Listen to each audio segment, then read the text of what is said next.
Sir मी screen चॅनलला करतो. ये ना INS न्यूज 18 लोकमत.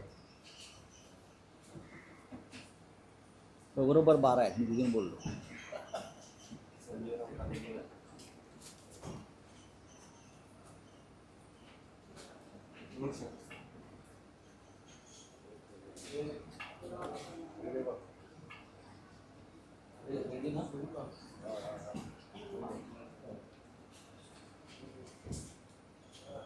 साहेब, न्यायालयानं राज्य सरकार आणि मराठा आंदोलन अशा दोघांनाही फटका दिला आहे आणि आज दुपारी 12 पर्यंत मुंबईचे रस्ते मोकळे करा असे न्यायालयाचे आदेश आहेत. न्यायालयाचा आदेश आहे. न्यायालयानं कराव्या अशा अनेक गोष्टी आहेत मुंबईत. जे मराठा आंदोलक आहेत ते महाराष्ट्राच्या राजधानीमध्ये आलेले. नक्की शिस्त पाळली पाहिजे. न्यायालयाच्या किंवा सरकारच्या एकंदरीत चौकटीमध्ये आंदोलन करणं गरजेचं आहे, हे न्यायालयाचं म्हणणं योग्य आहे. पण प्रश्न इतकाच आहे की हे सगळे मराठी बांधव आहेत आणि ते महाराष्ट्राच्या राजधानीमध्ये आलेले. ते घुसखोर आहेत का? ते घुसखोर नाही आहेत. ते उपरे आहेत का? ते उपरे नाही आहेत. ते परप्रांतीय आहेत का? ते परप्रांतीय नाही आहेत. ते दहशतवादी आहेत का? ते दहशतवादी नाहीत. फक्त त्यांना एका चौकटीमध्ये आंदोलन करणं गरजेचं आहे. न्यायालयानं ज्यांना बाहेर काढावं असे खूप लोक या मुंबई शहरामध्ये आहेत. अगदी गौतम अडाणीसह ज्याने धारावीच गिळली मराठी माणसाची, असे अनेक लोक आहेत. अनेक विषयावर न्यायालयामध्ये निर्णयच लागत नाहीत वर्षानुवर्ष. मग हायकोर्ट असेल किंवा सुप्रीम कोर्ट असेल, आम्ही वर्षानुवर्ष न्यायालयाच्या किंवा न्यायाच्या प्रतीक्षेमध्ये आम्ही सगळे असतो. आम्ही आहोत, आजही शिवसेना आहे. पण आमच्या मराठी बांधवांना बाहेर काढण्यासाठी तात्काळ निर्णय झाला. आम्ही जे म्हणतोय की न्यायालयामध्ये एका विशिष्ट विचारांचे लोक बसवले गेले, अगदी भाजपच्या प्रवक्त्यांपासून. त्याचा हा परिणाम नाही ना, ही अत्यंत गंभीर गोष्ट आहे. मला वाटत नाही की न्यायालयाने जरी आदेश दिला असला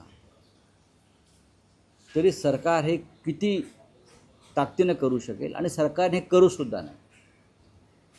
संपूर्ण महाराष्ट्रामध्ये त्या संदर्भात एक वेगळं वातावरण निर्माण होईल.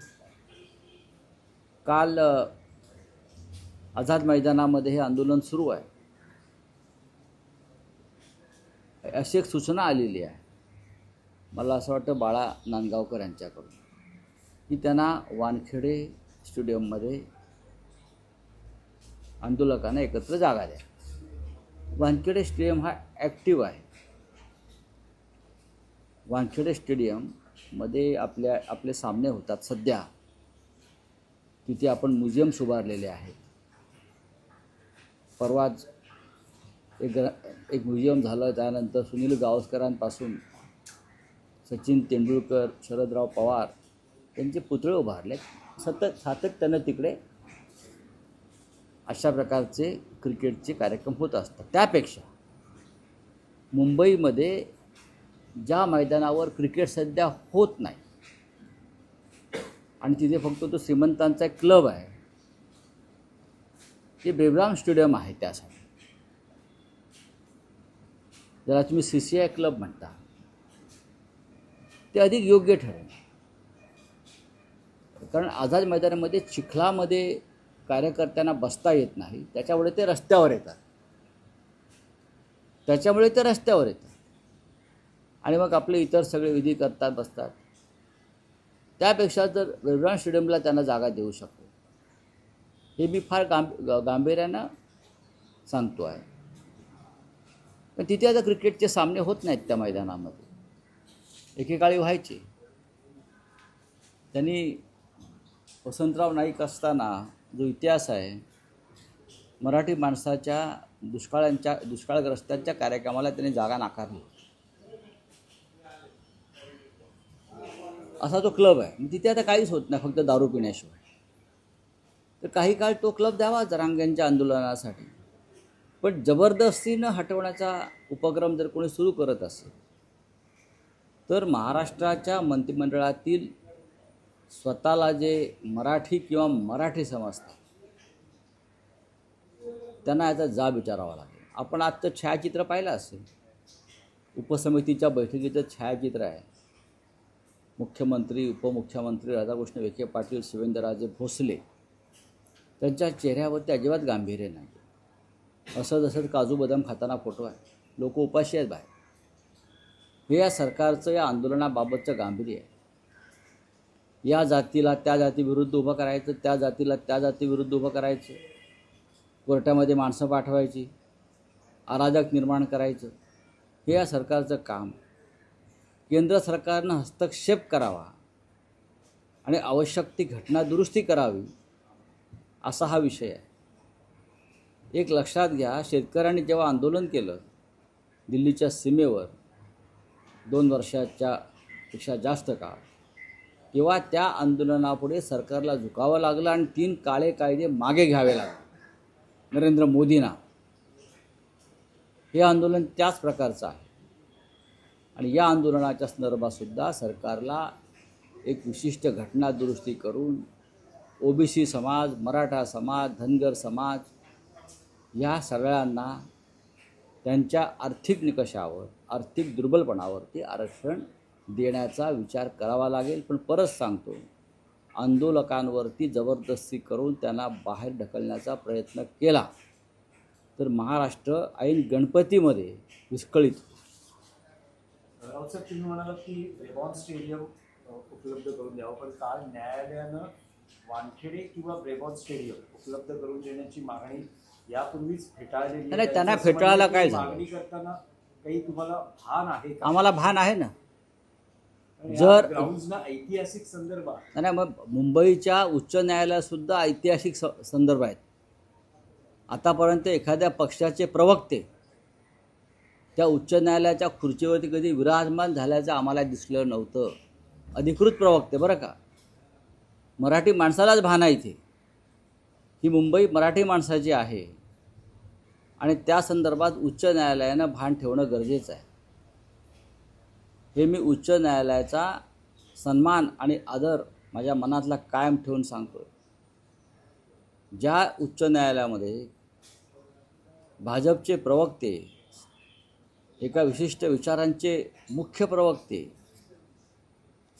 प्रत्यक्षपणे न्यायाधीशांच्या खुर्चीवर बसवले जातात, तेव्हा कुठे जातं भान? महाराष्ट्रात बेभान का झालं आहे? न्यायव्यवस्थाच कोलमडलेली आहे.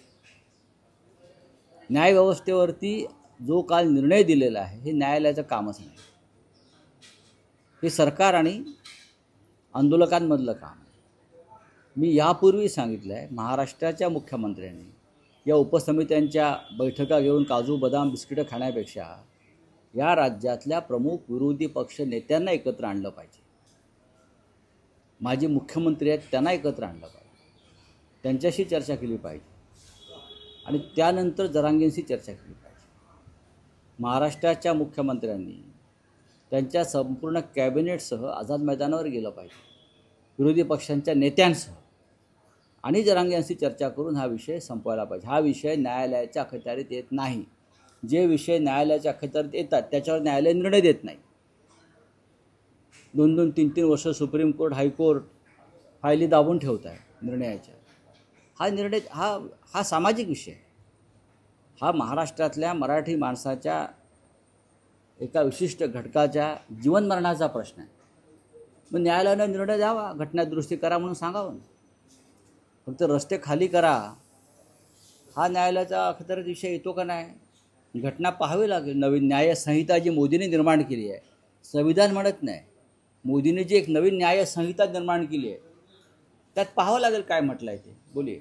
नाही, पण राऊत साहेब, एका बाजूला जरांगे असं म्हणतायत की ओबीसीतूनच आरक्षण घेणार, तर दुसऱ्या बाजूला छगन भुजबळांनी ओबीसी नेत्यांना एकत्र केलंय आणि ते म्हणतात छगन भुजबळ हे OBC तून आरक्षण छगन दिलं छगन तर तेही भुजबळ आंदोलनाला सुरुवात करतील. बघा, महाराष्ट्रात देवेंद्र फडणवीस यांचं हेच राजकारण आहे किंवा भारतीय जनता पक्षाचं हेच राजकारण आहे. दोन मुख्य समाज एकमेकाच्या विरुद्ध उभे राहून रक्तपात करावा, संघर्ष करावा. कुठे आहेत उदयनराजे भोसले, आज भेटणार आहे. कुठे आहे शिवेंद्रराजे भोसले, आज दुपारी आहे. कुठे आहेत इतर सर्व मराठा नेते. छगन भुजबळ सांगतायत मी ओबीसींचा नेता म्हणून मंत्रिमंडळामध्ये आहे. हे कौतुकास्पद आहे. ते सांगतायत, इतर कोणी सांगताय का? हा विषय ओबीसी विरुद्ध मराठा नसून महाराष्ट्रातल्या एका मोठ्या समाजाच्या आर्थिक विषयाशी, जीवन मरणाच्या संबंधित हा विषय. क्या आहे आपका? सर, सगळ्यात महत्त्वाची गोष्ट तुम्ही आताच म्हटलं की आतापर्यंत मंत्रिमंडळ जिकडे जायला होता अजूनपर्यंत कुठे हे कुठे ना कुठे गोष्ट चिघळते, त्याच कारणाने का नाही, हे चिघळावी अशी स्थिती आहे. हे चिघळावं प्रकरण संपूर्ण. आणि भीमा कोरेगावसारखं हिंसक आंदोलन या महाराष्ट्रात या विषयावर घडावं असं काही लोकांना वाटतं. ही माझी पक्की माहिती आहे. भीमा कोरेगावसारखं, जसं भीमा कोरेगाव दंगली मागे काही शक्ती काम करत होत्या, तसंच अशा प्रकारचं आंदोलन चिघळावं, गावागावात दंगली घडाव्यात यासाठी मंत्रिमंडळातल्या काही शक्ती काम करत आहेत. आणि देवेंद्र फडणवीसांना हे पक्कं माहिती आहे. हे न्यायालयाला माहीत नसेल पण राज्याच्या मुख्यमंत्र्यांना माहिती आहे. म्हणून हा विषय सरकारच्या अखत्यारीतला आहे, न्यायालयाच्या नाही. नाही, पण राऊत साहेब, एक असाही आरोप केला जातो आहे की आंदोलनाच्या आडून देवेंद्र फडणवीस हटाव मोहीम सुरू झाली. मी आपल्याला आता काय सांगितलं? मग मी वेगळ्या भाषेत काय सांगितलं की गावागावात भीमा कोरेगावप्रमाणे दंगली व्हाव्यात, आंदोलनं व्हावीत, संघर्ष व्हावा आणि हे राज्य अस्थिर व्हावं यासाठी मंत्रिमंडळातल्याच काही शक्ती पडद्याआडून काम करतात. हे फडणवीसांना माहिती आहे.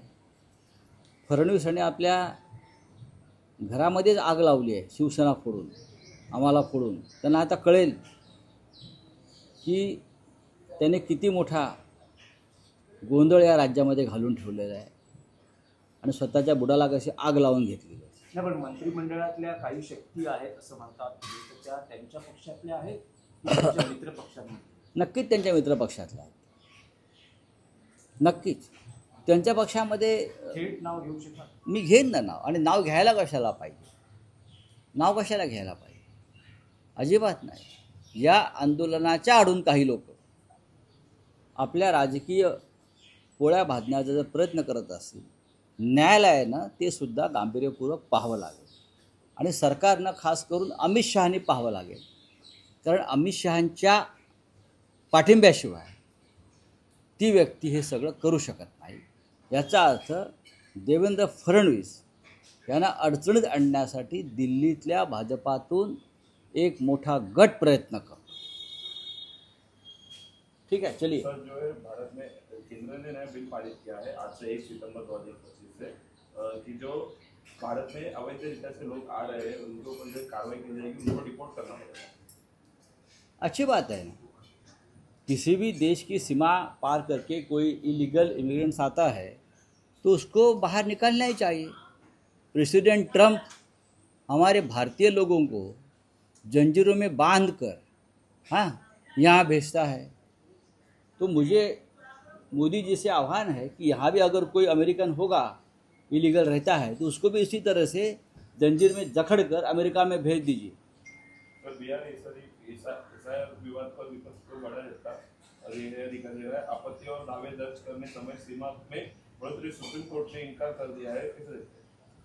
सुप्रीम कोर्ट अगर इनकार करता है तो सुप्रीम कोर्ट को हम ये बताएंगे कि देश का चुनाव आयोग भारतीय जनता पार्टी के साथ पार्टनरशिप में किस तरह से काम कर रहा है, किस तरह से चुनाव को ख़त्म कर रहा है, लोकतंत्र को ख़त्म कर रहा है. हमारे पास पूरे एविडेंस है. हम फिर एक बार सर्वोच्च न्यायालय को हमारी बात सामने रखेंगे.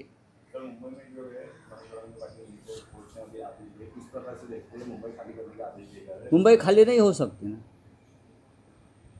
ये मुंबई जो है सर्वोच्च हाईकोर्ट ने नहीं दिया है महाराष्ट्र को और मराठी लोगों को।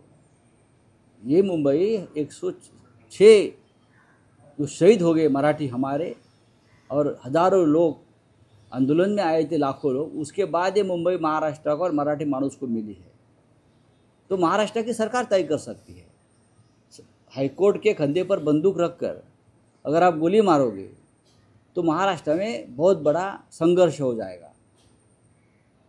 जिस हाईकोर्ट में भारतीय जनता पार्टी के प्रवक्ता बैठे हैं न्यायाधीश के रूप में, उस न्यायालय से हम क्या अपेक्षा कर सकते हैं। चलो, थैंक यू।